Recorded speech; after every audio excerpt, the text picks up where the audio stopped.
नमस्कार साथियों, मैं सीमा गुप्ता आज आप सभी के बीच समीक्षाधिकारी सहायक समीक्षाधिकारी प्रारंभिक परीक्षा के प्रथम प्रश्न पत्र सामान्य अध्ययन में पूछे जाने वाले भूगोल से संबंधित प्रश्न एवं मुख्य परीक्षा की सामान्य अध्ययन के अंतर्गत पूछे जाने वाले भूगोल से संबंधित प्रश्नों को कैसे आप हल करें उसके संबंध में अत्यंत ही महत्वपूर्ण जानकारी देने वाली हूँ। साथियों, जैसा कि मैं हमेशा आप सभी को अवगत कराती आई हूँ कि भूगोल से संबंधित अधिकांश प्रश्न मानचित्र से ही बनते हैं और यदि आप मानचित्र का सही रूप से अध्ययन करते हैं तो निश्चित रूप से फ्रेंड्स आप 70 to 80% जो क्वेश्चन मैप से आते हैं उसको आप अवश्य ही सही करेंगे।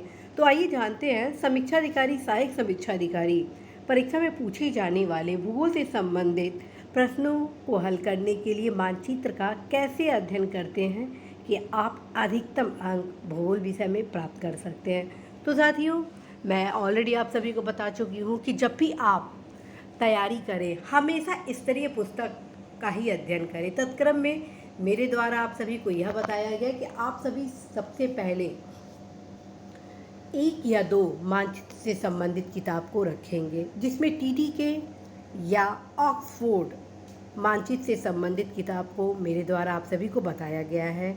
इसके अतिरिक्त मानचित्र से रिलेटेड विभिन्न तथ्यों से संबंधित पुस्तक, जिसमें मानचित्र में जितने भी लोकेशन समायोजित होते हैं उसके बारे में बताया जाता है, उससे संबंधित एक पुस्तक आप सभी को मेरे द्वारा बताया गया कि रखना है। चाहे अनिल केसरी का भारत का भूगोल, विश्व का भूगोल या के सिद्धार्था का भारत का भूगोल अथवा विश्व का भूगोल से संबंधित मानचित्र से रिलेटेड किताब। अब जानते हैं यदि ये दोनों किताब आपके पास है तो फिर मानचित्र का अध्ययन आप कैसे करेंगे, क्योंकि इन दोनों किताबों के माध्यम से ही आप बेहतर तरीके से मानचित्र का अध्ययन कर पाएंगे। तो साथियों, सबसे पहले यहाँ आप देख रहे हैं पर्वत श्रृंखलाएं। ठीक, तो पर्वत श्रृंखलाओं का अध्ययन आप कैसे करेंगे कि एक भी पर्वत श्रेणियाँ ना छूटे, पर्वत श्रृंखलाएं ना छूटे। तो जानते हैं इसके बारे में। साथियों, मैं आप सभी को ऑलरेडी बताई हूँ कि आप अनिल केसरी अथवा की सिद्धार्था की किताब को रखें। तो जब भी आप मानचित्र देखने बैठेंगे तो आप इन दोनों पुस्तकों में एक पुस्तक को रखेंगे। एक टॉपिक उठाइए, पहला चैप्टर उठाइए पर्वत श्रेणियाँ, ठीक है, और जितने भी उस किताब में पर्वत श्रेणियाँ दी गई हैं, ठीक है, एक एक को मैप में आप सर्च करें कि मैप में कहाँ पर लोकेट किया गया है। ठीक है, आप वहाँ देखेंगे काराकोरम है, जास्कर है, लद्दाख है, जितनी भी श्रेणियाँ हैं उनको आप यहाँ पर आसानी से ढूंढ पाएंगे। लेकिन आप तब ढूंढ पाएंगे जब आप सभी को अवगत हो आप कि आप सभी के लिए कौन कौन सी श्रेणियाँ अत्यंत ही महत्वपूर्ण है परीक्षा के दृष्टिगत। और जितने भी महत्वपूर्ण फैक्ट हैं वे सारे के सारे फैक्ट इन दोनों किताबों में समायोजित किए गए हैं। किन दोनों किताबों में? अनिल केसरी के मानचित्र से संबंधित किताब में और के सिद्धार्था के मानचित्र से संबंधित किताब में। तो आप उसको लीजिए, एक चैप्टर उठाइए, पर्वत श्रेणियाँ, जितनी भी पर्वत श्रेणियाँ हैं उसको आप ढूंढ के उस पर आप टिक लगाइए। ठीक है, यहाँ पे आप सभी देख रहे हैं। इसी क्रम को आप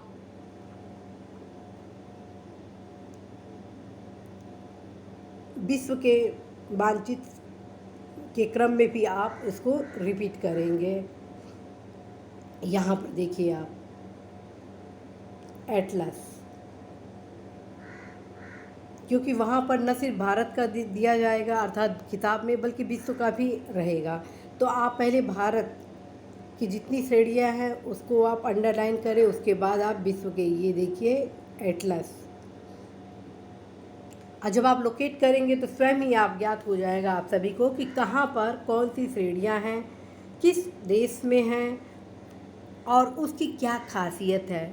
उस श्रेणी के किनारे कौन सी नदी प्रवाहमान होती है, कौन कौन से शहर बसे हैं, किस लिए वो श्रेणी प्रसिद्ध है, ये सब कुछ आपको देखना है। तो आप देख रहे हैं कि किस प्रकार से यहाँ पर मानचित्रों के अध्ययन के संबंध में आज आप सभी को बताया जा रहा है। यहाँ पर देखिए ड्रैगन्सबर्ग, जो कि कई बार परीक्षा में पूछा जा चुका है।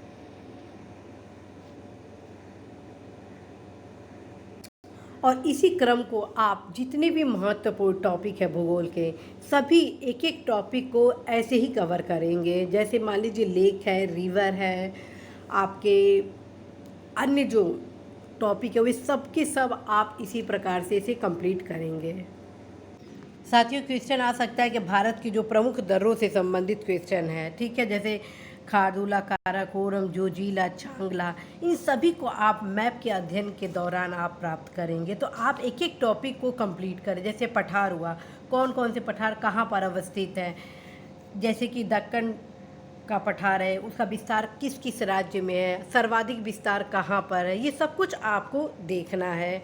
और जब आप हर एक टॉपिक को कवर करेंगे, जैसे तटीय भाग को, भारत की तट रेखा कितने राज्यों से गुजर रही है, गुजरात, महाराष्ट्र, गोवा, कर्नाटक, केरल, तमिलनाडु, आंध्र प्रदेश, ओडिशा, पश्चिम बंगाल, दादर नागर हवेली तथा दमन दीव, लक्षद्वीप, पुडुचेरी, इन सब का जानकारी आपको कैसे मिलेगा? इन सब का जानकारी मिलेगा जब आप मानचित्रों का अध्ययन करेंगे। इसी प्रकार से साथियों, जब आप संसाधनों का अध्ययन करेंगे, ठीक, तो आप घटना चक्र का जो आर्थिकी आता है उसको भी साथ में रखेंगे, घटना चक्र का आर्थिकी भी साथ में रखेंगे। और तत्क्रम में साथियों, आप ये जितने भी प्रोडक्शन हैं भारत के, उसके ये क्षेत्रफल के अनुसार विस्तार देखेंगे, क्योंकि जितने भी खाद्य खनिज संसाधन हैं उसके संबंध में दो प्रकार से क्वेश्चन बनते हैं। पहले तो उत्पादन के क्रम में, दूसरा क्षेत्रफल के क्रम में। तो जब आप यहाँ पर मानचित्र राइस का यहाँ देख रहे हैं, वीट का देख रहे हैं, जब मानचित्र का अवलोकन किए रहेंगे तो आप सभी बहुत ही सहजता के साथ हर एक क्वेश्चन को सही करेंगे। तो साथियों, यही है ट्रिक मैप देखने का। आप सभी में से बहुत सारे युवाओं द्वारा ये डिमांड की गई थी कि मैप किस प्रकार से देखा जाए। तो साथियों, जब मैं परीक्षा की तैयारी की तो मैं हर एक टॉपिक को कवर करती थी। जैसे मान लीजिए कि यदि मैं खाद्य संसाधन खनिज का अध्ययन कर रही हूँ तो ज्योग्राफी के मानचित्र रिलेटेड जो पुस्तक था मेरे पास, ठीक है, और जितने टॉपिक है उसको एक साथ समायोजित करती थी। और लगातार एक एक टॉपिक को कंप्लीट करने से जितने भी कॉन्सेप्ट होते थे वे सारे के सारे क्लियर हो जाते थे, चाहे वो क्षेत्रफल के हो, अक्षांशीय विस्तार हो, भारत का मानक समय हो, कर्क रेखा हो, दूरस्थ बिंदु हो, सीमावर्ती देश हो भारत के, चाहे भारत के प्राकृतिक प्रदेश हो, उत्तर का पर्वतीय मैदान हो या दक्षिण का पर्वतीय मैदान हो, या पर्वत चोटियाँ हो, घाटियाँ हो, दर्रे हो, तटीय भाग हो। इसी प्रकार से साथियों, केंद्र और राज्य जितने भी थे उन सबको कवर मानचित्र के माध्यम से ही किया जाता है। तो आप देखेंगे कि जब भी आप घटना चक्र के आर्थिकी से, प्रोडक्शन से रिलेटेड जो भी तथ्यों की जानकारी प्राप्त करेंगे, उसी समय आप मानचित्र को जरूर देखेंगे। आगे देखते हैं, आगे है आप सभी के बीच नेचुरल वेजिटेशन का, कि किस प्रकार से इसको अध्ययन किया जाए। यहाँ पर आप देखिए जितने भी मेजर फॉरेस्ट कवर एरिया है, क्योंकि इससे भी क्वेश्चन आप सभी के परीक्षा में पूछे जाते हैं। तो यहाँ पर आप देख रहे हैं कि कितना ज़्यादा यहाँ पर फॉरेस्ट कवर एरिया है। तो जब आप मैप का अध्ययन किए रहेंगे तब कहीं इस प्रकार के क्वेश्चन को सही तरीके से हल कर सकते हैं। साथियों, यहाँ पे भी आप देख रहे हैं कि मेटल बेस्ड जो प्रोडक्ट है, ये सारा, ये जितने भी लोकेशन है बहुत ही इम्पॉर्टेंट है। जब लोकेशन आप सभी को क्लियर होगा तो बहुत सारे क्वेश्चन आप लोकेशन क्लियर के दौरान ही सही कर लेंगे, क्योंकि कई बार सुमेलित करने के लिए आता है कि एल्युमिनियम के लिए ये फेमस है, लौ के लिए ये फेमस है, गोल्ड के लिए ये फेमस है, सिल्वर के लिए ये फेमस है, अर्थात स्थान फेमस है। तो जब आप एक एक लोकेशन के यहाँ पे ये देखिए, श्रीनगर, ये जितने भी स्थान हैं, अजमेर, जयपुर, अलवर, ग्वालियर, कोटा, भोपाल, इंदौर, आपका अहमदाबाद, राजकोट, नासिक, ये सब जितनी लोकेशन, और यहाँ आप देख रहे हैं कि ये किस लिए कौन सा फेमस है, electrical, metal, non electrical, transport, major industry centre. ये सब आप एक एक करके कंप्लीट एक एक लोकेशन को करेंगे, तब कहीं साथियों आप मैप को बेहतर तरीके से अध्ययन कर पाएंगे और मैप से रिलेटेड जितने क्वेश्चन होंगे उसको आप हल कर पाएंगे। ये ध्यान रखें, जो भी क्वेश्चन भूगोल से संबंधित बनते हैं वो मैप से रिलेटेड ही बनते हैं। ध्यान रखें, जो 80% क्वेश्चन मैं ज्योग्राफी का आपको बता रही हूँ वो कम बता रही हूँ। संभव है कि 95% ज्योग्राफी के जो क्वेश्चन हैं वो आपके मैप से रिलेटेड ही पूछे जाएं। आप अवश्य ही जितने भी प्रीवियस क्वेश्चन है उसका ज़रूर आप अध्ययन करें ताकि आप सभी अवगत हो सके कि कैसे मैप से रिलेटेड क्वेश्चन बेहद ही महत्वपूर्ण है। साथियों, जवाहर सागर शक्ति परियोजना, नागार्जुन सागर शक्ति परियोजना, शिव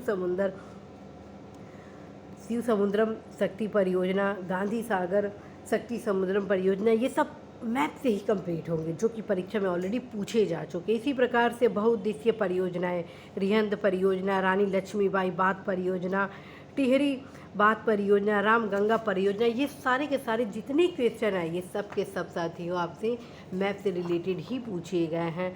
अतः आप सभी अवश्य ही मानचित्र का अध्ययन अवश्य करेंगे।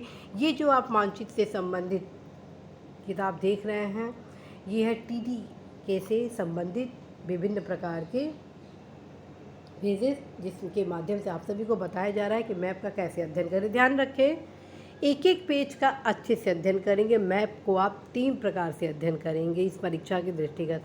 कैसे कैसे? सबसे पहले आप अनिल केसरी अथवा के सिद्धार्था का बुक उठाएंगे, पहले चैप्टर को लेते हैं और उस चैप्टर के एक एक पॉइंट को, एक एक लोकेशन को कहाँ ढूंढेंगे। आप इन दोनों मानचित्रों से संबंधित किताबें या तो TTK मानचित्र में या तो ऑक्सफोर्ड में ढूंढेंगे, साथ में उसको कलरिंग भी ज़रूर करेंगे, अर्थात उसको हाईलाइट करेंगे हर प्लेस को, ताकि आपके कौन से सबकॉन्शियस माइंड में वो स्ट्राइक कर जाए। ठीक है। और इसी क्रम में साथियों, जब भी आप मानचित्र का अध्ययन करें तो उस टॉपिक से रिलेटेड जितने भी प्रीवियस क्वेश्चन हैं आप देखिए कि किस प्रकार से क्वेश्चन पूछे गए हैं। साथियों, याद करने का यही तरीका है, समझने का यही तरीका है, अधिकतम अंक प्राप्त करने का यही तरीका है। यदि आप गंभीर हैं अपने परीक्षा में कि आप अवश्य ही अपने लक्ष्य में सफल हो, तो निश्चित रूप से साथियों आप सभी को थोड़ा सा परिश्रम रणनीति के साथ करनी होगी। ये ध्यान रखें, दिन रात पढ़ना आसान है, लेकिन रणनीति के साथ अध्ययन करना थोड़ा टफ है, लेकिन सफलता 100% सुनिश्चित होना तय है। तो साथियों, तय ये आप पे करता है कि आप साइंटिफिक वे में तैयारी कर अपनी सफलता को प्राप्त करते हैं या प्रश्न चिन्ह अपने सफलता में खड़ा करेंगे। और मुझे पूरा भरोसा है कि आप सभी अवश्य ही साइंटिफिक वे में पूर्ण स्ट्रेटजी के साथ अपनी तैयारी को आगे बढ़ाएंगे और अवश्य ही ज्योग्राफी को अच्छे से तैयार करेंगे, क्योंकि ज्योग्राफी से अच्छा खासा क्वेश्चन, लगभग 12-14 कभी कभी 15 क्वेश्चन इस परीक्षा में पूछे जाने की पूरी संभावना होती है। और ज्योग्राफी के जो भी क्वेश्चन समीक्षाधिकारी, सहायक समीक्षाधिकारी, प्रारंभिक परीक्षा, मुख्य परीक्षा में पूछी जाती है वो मैक्सिमम 80-90% होते हैं मैप से रिलेटेड। तो साथियों, इसी आशा विश्वास संदेश के साथ मैं सीमा गुप्ता आज आप सभी से विदा लेती हूँ कि निश्चित रूप से आप सभी अवश्य ही बेहतर तरीके से ज्योग्राफी की तैयारी करेंगे ताकि आप सभी अधिकतम अंक प्राप्त करेंगे। मेरा प्रयास होगा कि आप सभी को जितने भी कॉन्टिनेंटल हैं सभी का एक स्पेशल क्लासेस लाऊं ताकि आप मैप को कैसे अध्ययन करें इसके बारे में और भी आप अध्ययन कर लें। साथियों, इसी आशा, उद्देश्य, विश्वास के साथ मैं सीमा गुप्ता आज विदा लेती हूँ। निश्चित रूप से आप सभी अपने लक्ष्य में सफल होंगे। All the best.